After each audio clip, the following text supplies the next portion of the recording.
Bienvenido. Bienvenida. En esta clase de cadenas musculares y emociones vamos a ver la importancia de las cadenas musculares en relación a las patologías típicas del sistema musculoesquelético, los problemas de rodilla, de cadera, de columna lumbar, columna cervical, del hombro.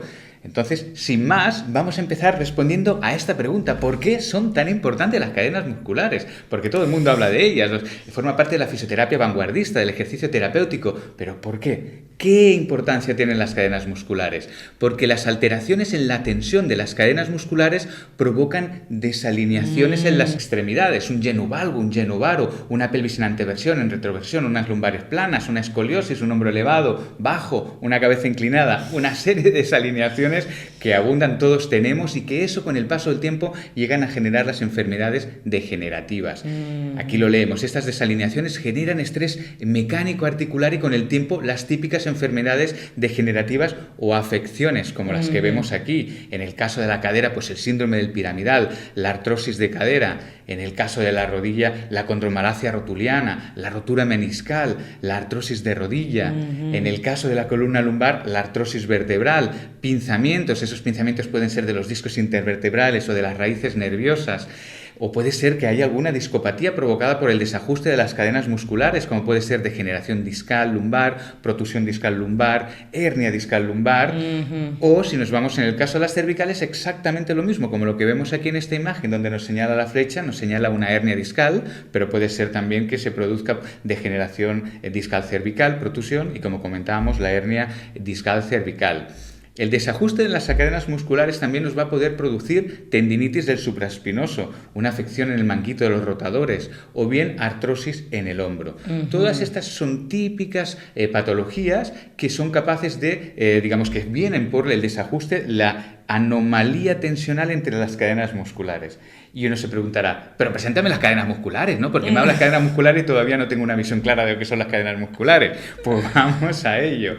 Aquí tenemos en primer lugar la cadena de cierre, que está, digamos, conformada por diferentes músculos, como por ejemplo el masetero, el esternocleidomastoideo, las fibras claviculares del pectoral mayor, deltoides anterior, oblicuo interno, tensor de la fascia lata, sartorio. Bueno, una serie de músculos que conforman esta cadena muscular y que tiene unas funciones muy específicas en el cuerpo para sostener determinadas estructuras en conjunto con el resto de cadenas. Es decir, todas las cadenas entre sí se complementan para cumplir unas funciones muy específicas de estática, para mantenernos en contra de la fuerza de la gravedad, y dinámicas. Tenemos la cadena de apertura, por otro lado, que tenemos músculos no solo en la parte frontal, como el oblicuo externo que vemos aquí, o el serrato mayor, sino, por ejemplo, el glúteo, ¿verdad? Que está un poco transparentado porque lo tenemos en la parte posterior del cuerpo. Tenemos la cadena retropulsada, súper importante. Bueno, de hecho, todas son importantes. Yeah. La cadena antepulsada y la cadena respiratoria, ¿de acuerdo? Entonces, si estas cadenas, van a reflejar unas actitudes, es decir, cuando entran en exceso, cuando se desequilibran, van a generar las desalineaciones biomecánicas que hablábamos al principio. Por ejemplo, la cadena de cierre, cuando está exagerada, está hiperprogramada, hay exceso de cadena de cierre, nos va a generar cualquiera de estos signos, de estas desalineaciones. Pueden ser todas, pueden ser algunas, como por ejemplo la inclinación de la cabeza por la tensión del esternocleidomastoideo, una rotación interna del hombro, puede cerrarnos el tórax debido a la contracción del oblicuo interno. Puede ser también que la persona tenga una tendencia a esconder el dedo pulgar, por ejemplo, cuando está comiendo, que tenga esa tendencia.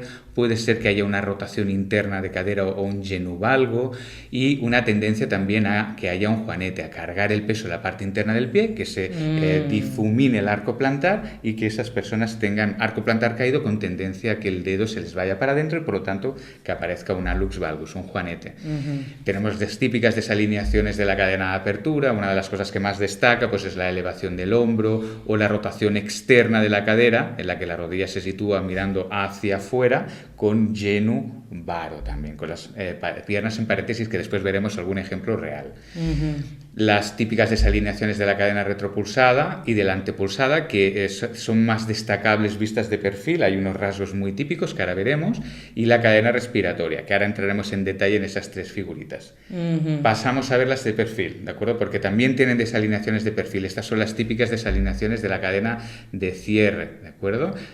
No vamos a entrar en detalle, simplemente para que veamos las diferentes siluetas. Fíjate, por ejemplo, la cadena retropulsada, que antes hemos dicho que hay unos patrones muy claros vistos de perfil. Tenemos un flexum de rodillas. Tenemos unas nalgas escondidas que reflejan una retroversión pélvica, y esa retroversión pélvica lo que nos va a hacer es aplanar las lumbares. También es característica una hipercifosis y una proyección anterior de la cabeza, una rotación muy marcada de los hombros que nos va a colocar las manos mirando hacia atrás, y después veremos un ejemplo real precisamente de esta cadena, ¿de acuerdo? Cadena de retropulsión. La cadena de antepulsión, el cuerpo está totalmente desplazado hacia adelante, la de retropulsión está desplazado hacia atrás, y esas configuraciones espaciales del cuerpo nos van a generar una serie de conflictos mecánicos con las patologías típicas en cada una de ellas.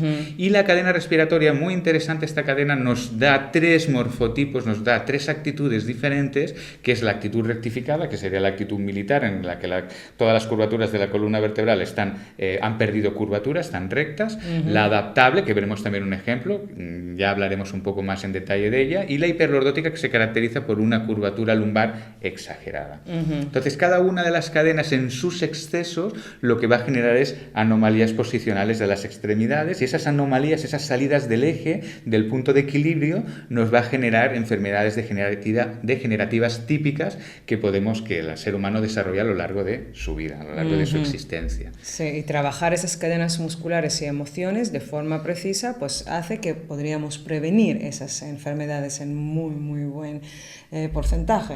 No solo prevenir, sino también en el caso de que existan esas patologías debido a los desajustes de las cadenas musculares, a los desajustes tensionales, lo que podemos hacer es evitar que el progreso de esa enfermedad, o como mínimo frenarlo. Es decir, gracias a la mejora del equilibrio mecánico conseguimos reducir o eliminar el estrés mecánico y por lo tanto el desgaste de esas articulaciones que están involucradas.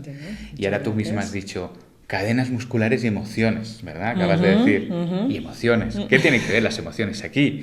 Pues resulta que tenemos una pulsión psicocomportamental, es decir, tenemos unas actitudes, una atmósfera interna, frecuentamos las mismas emociones frecuentemente, según las personas, unos tipos, y otras personas otros tipos diferentes. Entonces, en función de esa psicocomportamentalidad, de esa atmósfera psicoemocional, vamos a configurar el cuerpo de una manera u otra. Vamos a colocar nuestras extremidades de una manera u otra en el espacio, y vamos ahora a entrar en eso para ver ¿realmente se relaciona la atmósfera psicocomportamental o psicoemocional con el cuerpo? Se relaciona de manera directa, y es ahí donde guarda especial interés cadenas musculares y emociones, porque no solo abordamos desde el punto de vista mecánico el cuerpo, sino una de las causas principales, que es la atmósfera interna. Y modificando eso conseguimos modificar también la expresividad corporal y por lo tanto reducir el estrés mecánico desde la psique. Vamos a hablar de unos detalles importantes. Por ejemplo, ¿qué tienen en común estos niños? Vamos a sacar una serie de imágenes. Todos ellos son muy simpáticos, con las caras... Que son todos muy guapos. Y este de aquí es un dulce de leche. ¿Qué tienen en común todos estos niños? Pues tendrán en común varias cosas, pero una de ellas es que tienen la columna erecta, que están muy erguidos, que están dispuestos a explorar, sienten curiosidad por el entorno, por explorarlo, por descubrir las cosas. Entonces, esa actitud interna hace que su columna vertebral espontáneamente se coloque en una posición correcta, en una posición adecuada. Y por contra, ¿qué tienen en común todos estos adolescentes de aquí? Fíjate ese desplome postural, ¿de acuerdo? Un desplome postural que viene dado por diferentes cuestiones. Por ejemplo, es una actitud ante la vida, y esa actitud ante la vida viene dado porque es una vida un poco más compleja emocionalmente, tienen que tener en cuenta pues muchas más variables en su entorno, ¿verdad? O que la perciben también más compleja, porque a veces también uno lo percibe de una manera determinada, pero no necesariamente lo es, pero sí, absolutamente también tienen más variables a tener en cuenta, y los demás y sus familiares y todo eso. Eso es súper aporte, muchísimas gracias. Menos motivación por alguna de las cosas que se les plantea en sus vidas, ¿verdad? O un estilo, depende de, digamos, si vives en una ciudad, de la etnia urbana con la que te identificas, entonces eso viene también con una estética, con una manera de comportarse. Entonces es una actitud ante la vida a la que se le suma pues otra serie de cosas, ¿verdad? Pues focalizar la atención en lo que se hace, y malos hábitos, pues cuando utilizamos los dispositivos, comemos, o cuando estamos pues jugando con la videoconsola. Entonces, ¿qué es lo que pasa? Que también, fíjate, en la franja de arriba, todo esto refleja una actitud que viene de la comportamentalidad. Es decir, estamos desde la apertura del niño con ganas de explorar a la falta de fuego del adolescente por la serie de cosas que acabamos de comentar en la franja de arriba. ¿De acuerdo? Entonces, vamos a hablar de un mecanismo primario, que es la protección y expansión como mecanismo básico. Y aquí vamos a citar a Bruce Lipton en el libro La biología de la creencia, un libro muy interesante que nos habla sobre la epigenética. Bruce Lipton es uno de los, digamos, de los descubridores o los desarrolladores de este concepto científico, la epigenética, que hace referencia a cómo el entorno influye directamente en las células, cómo el entorno es capaz incluso de modificar el ADN de las células. Entonces vamos a extraer una serie de citas del libro para ilustrar unos conceptos, para hacer ese vínculo entre cómo la psicoemocionalidad es capaz de afectar al organismo. Existen dos mecanismos de supervivencia, el crecimiento y la protección, y ambos no pueden operar al mismo tiempo. La química que provoca la alegría y el amor hace que nuestras células crezcan, y la química que provoca el miedo hace que las células se protejan. ¿De acuerdo? Es decir, que crezcan o se expandan, se protejan o cierren en sí mismas. ¿De acuerdo? Entonces, fíjate aquí, estas células de aquí se llaman fibroblastos, son unas células que se encargan de reparar los tejidos lesionados, tienen esa capacidad de movilidad, es decir, cuando nos hacemos una herida, ellos van allí y empiezan a sintetizar colágeno, que son unas cuerdecitas como para ir pegando la zona que nos hemos lesionado. Entonces, como los fibroblastos, tenemos otras células en el organismo capaces de desplazarse. O como mínimo hay otras que no se desplazan pero que reaccionan delante de lo que tienen alrededor, en la sustancia fundamental que hay alrededor de las células. Y fíjate lo que nos dice en este sentido aquí Bruce Lipton. Cuando clonaba células endoteliales de la piel, humanas, estas se alejaban de las toxinas que añadía el medio de cultivo. Al igual que los humanos se alejan de los leones y de los posibles asaltantes en los callejones oscuros. También se acercaban a los nutrientes, del mismo modo que los humanos se acercan al desayuno, a la comida, a la cena y al amor. Estos movimientos opuestos definen las dos respuestas celulares básicas a los estímulos del entorno. La aproximación a una señal vital, como los nutrientes, caracteriza la respuesta de crecimiento. El alejamiento de una señal amenazadora, como las toxinas, caracteriza la reacción de protección. Buenísimo. Son como las dos reacciones básicas, total, ¿no? Es decir, el rechazo o el querer, ¿no? El acercarme a lo que quiero para tenerlo para mí. Lo quiero o lo rechazo, ¿verdad? Absolutamente. Vamos con una cita más de Bruce Lipton. En los organismos multicelulares, como tú o como yo, las respuestas de crecimiento y protección son reguladas por el sistema nervioso. La tarea de este sistema consiste en examinar las señales ambientales, interpretarlas y organizar las respuestas de comportamiento apropiadas. Es decir, el sistema nervioso, a través de los 5 sentidos, lo que hace es captar qué es lo que ocurre a nuestro alrededor. Nosotros procesamos la información y a partir de aquí damos una respuesta. Pero lo interpretamos, es decir, que... Lo que decías antes. Exactamente, ¿verdad? O sea, no es cuestión de realmente poder ver, o no sé si probablemente es posible, pero hasta que llegamos a esta claridad mental y esta visión clara y sin, digamos, experiencias del pasado que nos están limitando, esas creencias limitantes, ¿no? Que tenemos siempre que trabajar. Entonces, realmente poder ver las cosas como son, digamos que es un nivel muy avanzado. Estamos hablando de espiritualidad y desarrollo. Exacto, en ese eso sentido, ya es ¿verdad? muy avanzado. Entonces, siempre estamos interpretando lo que nos está ocurriendo y según cómo interpretamos las cosas en la vida o cómo uno me mira, cómo uno me habla, cómo yo lo quiero que me hable, que me mire, ¿verdad?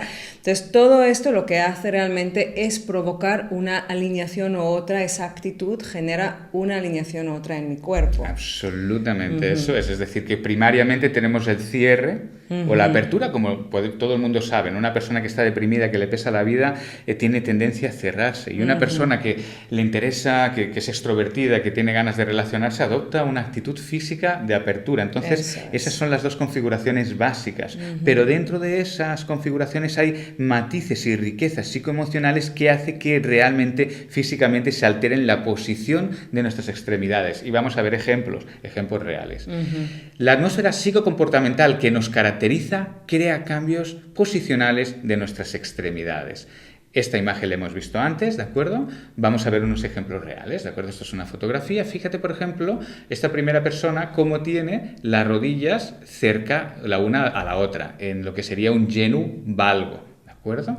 Fíjate, que es muy mínimo, hay que decirlo, o sea, no es nada extravagante, es muy, muy mínimo, pero la tendencia está. Eso es. Entonces, en esta persona, pero sí que se aprecia que tiene esa tendencia a juntar las rodillas entre sí, y esta al contrario.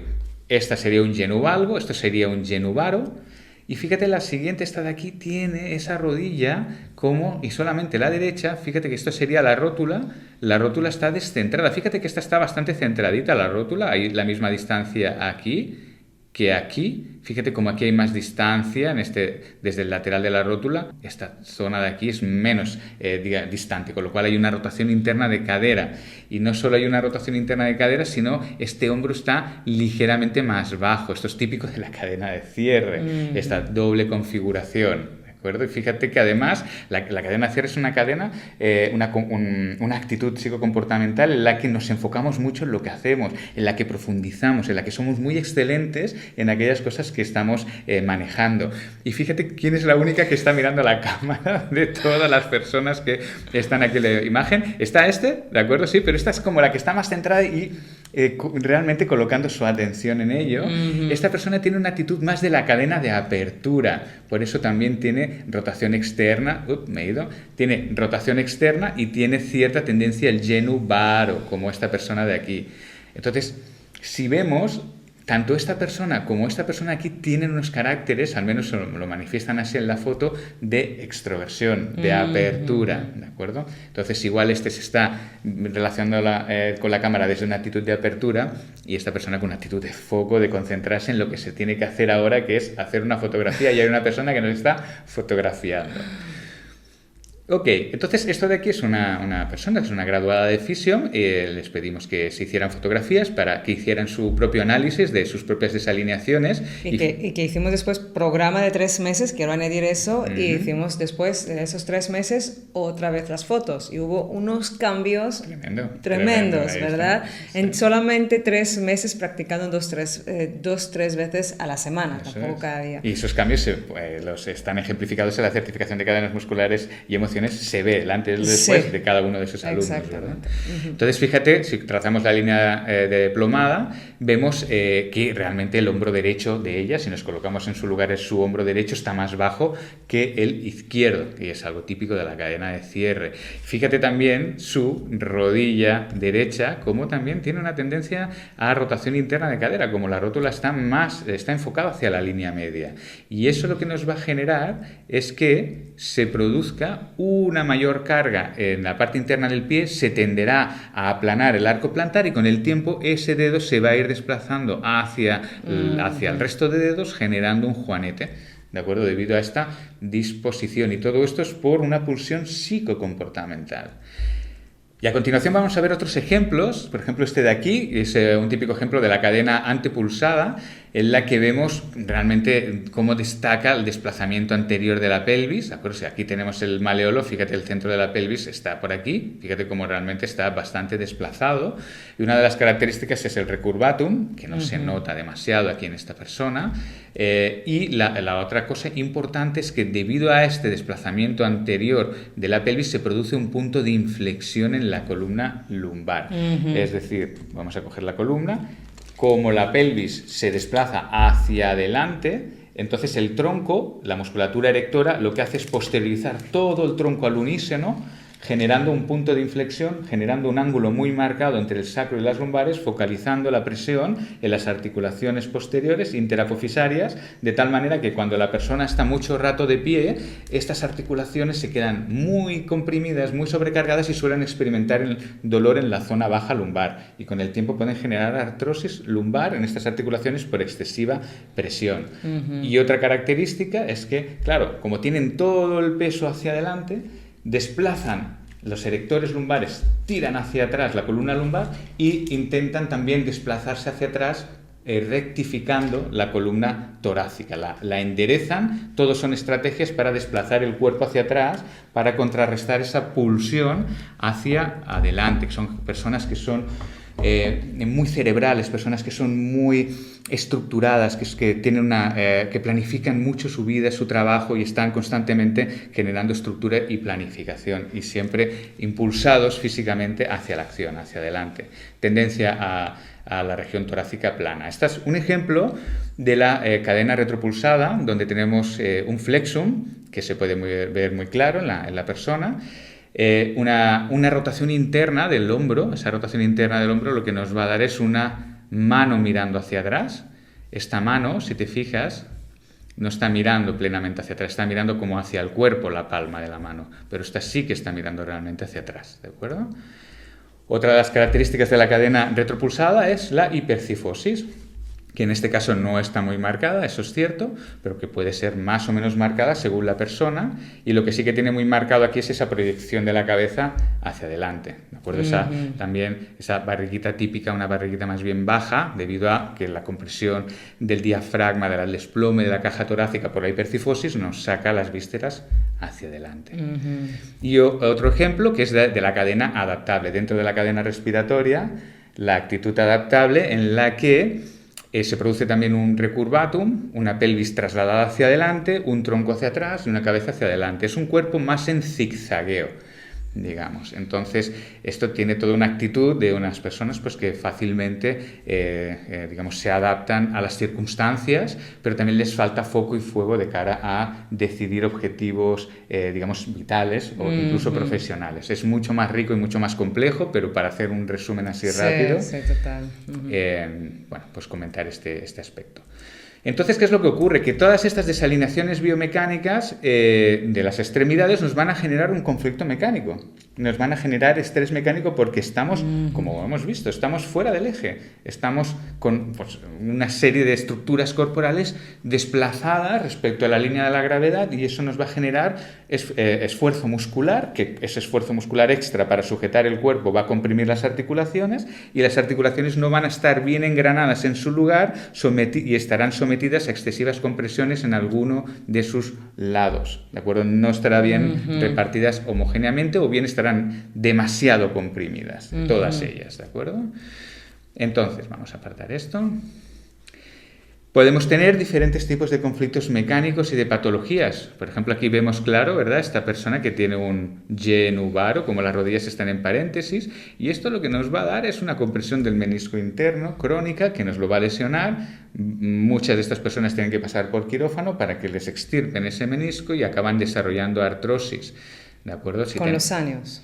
Eso es. A medio largo plazo, bueno, a largo plazo artrosis, a medio plazo una lesión meniscal. Por otro lado, podemos ver que esta persona tiene un hombro más bajo que el otro o un hombro más elevado, podemos decir. Habría que confirmar si este hombro más elevado es porque tiene una cadena de apertura excesiva. Fíjate que tiene genu varo, ¿de acuerdo? Entonces eso puede ser que esté asociado a que el hombro esté más elevado por ese exceso de la cadena de apertura o bien si tiene una pierna más corta que la otra, ¿de acuerdo? Eso habría que confirmarlo.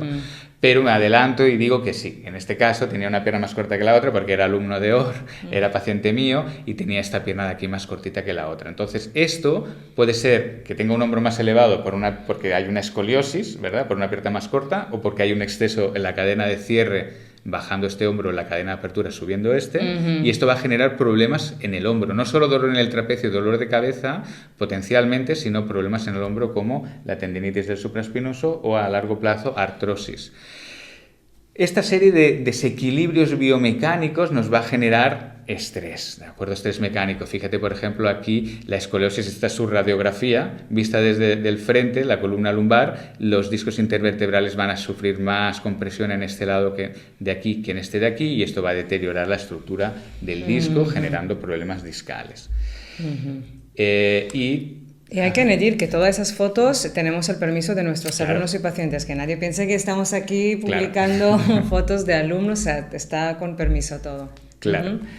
Y esto de aquí pues son diferentes casos, este de aquí ya lo hemos visto, ¿verdad? Diferentes casos de nuestros graduados de cadenas musculares y emociones en las que ellos mismos hacen sus propios análisis y cómo descubriendo cuáles son los tipos de desequilibrios, cuáles son las cadenas musculares que están desequilibradas, uno es capaz de ver exactamente en qué zonas del cuerpo se produce conflicto mecánico, entender bien, radiografiar el cuerpo para entender cómo están sufriendo las diferentes partes del cuerpo y con eso, bueno, pues entender hasta qué punto es relevante en uno mismo regular adecuadamente las cadenas miofasciales para frenar o evitar el desarrollo de patologías degenerativas. Eso es. Entonces, si quieres saber más sobre cadenas musculares y emociones, puedes clicar en el enlace que encontrarás en la descripción y allí tienes todo un desglose de esta información. Es muy importante tanto para fisioterapeutas porque realmente es una herramienta de primer nivel de importancia en la fisioterapia vanguardista. Y también en todas esas disciplinas que se basan en el movimiento, como el yoga, el pilates, los entrenadores deportivos, incluso masajistas. Toda esta información es absolutamente imprescindible porque uno puede dedicarse, como en muchas ocasiones ocurre, a trabajar localmente el problema, es decir, me duele el hombro, voy a trabajar el hombro, me duele la cadera, voy a mirar a ver la cadera que hay para, así detecto que hay tensión muscular, voy a reducir esa tensión muscular, o puedo dar un paso más allá y decir, ok, entiendo que estamos en un marco, que es un cuerpo, y ese cuerpo, las diferentes estructuras se relacionan entre sí. Quiero entender cómo los desequilibrios mecánicos están generando ese problema, es decir, entender las causas que generaron el problema para actuar sobre las causas, porque si no, el nivel de beneficio que generamos es muy limitado. Vamos quizá a mejorar durante unas horas o unos días, vamos a proporcionar esa mejora y la persona pues va a continuar viniendo a nuestra consulta o a nuestro centro sin que nosotros le podamos solucionar el problema y es posible que pierdas a esa persona y esa persona se pierda la posibilidad de encontrar lo que busca en cuanto a su afección. O puedes ofrecerle una alternativa en la que realmente abordando las causas consigamos esa eficiencia, es decir, que en menos tiempo consigamos resultados y que esos resultados permanezcan realmente en el tiempo y esa persona te pueda atraer pues más personas a tu consulta o a tu centro, con lo cual por eso también se entiende que es una inversión, ¿verdad? Formarse en alternativas o disciplinas que realmente te dan herramientas en las que te distingues tú mismo de los demás y que te dan una potencialidad, digamos, de recomendación muy importante, pues realmente son alternativas que habría que pensarse dos veces si realmente metes en ello o no, ¿no? Por eso te decimos, métete ahí, mira la información, hay algún vídeo por ahí, a ver si es algo que puede ser para ti. Entonces, buenísimo. Una pregunta, si las personas que hacen esa certificación también van a poder hacer esos estudios posturales, claro, estudios clínicos, desarrollar este ojo clínico, hacer las fotos de antes y después, ver la evidencia que realmente hay un cambio físico real en sus pacientes, en sus clientes. Sí, absolutamente. Ya sabes que tenemos clases que explicamos cómo hacer las fotografías, qué cosas tenemos que tener en cuenta, incluso en cuanto a la posición de la cámara, la posición de la persona, cómo se trazan las líneas. Todo este proceso está ampliamente explicado en la certificación para que no haya error, no haya problemas. Genial, pues muchísimas gracias por estar aquí con nosotros y cuidar tu salud, porque si te cuidas a ti, nos cuidas a todos, somos un solo cuerpo, una sola cadena. Bendiciones. Que tengas un buen día.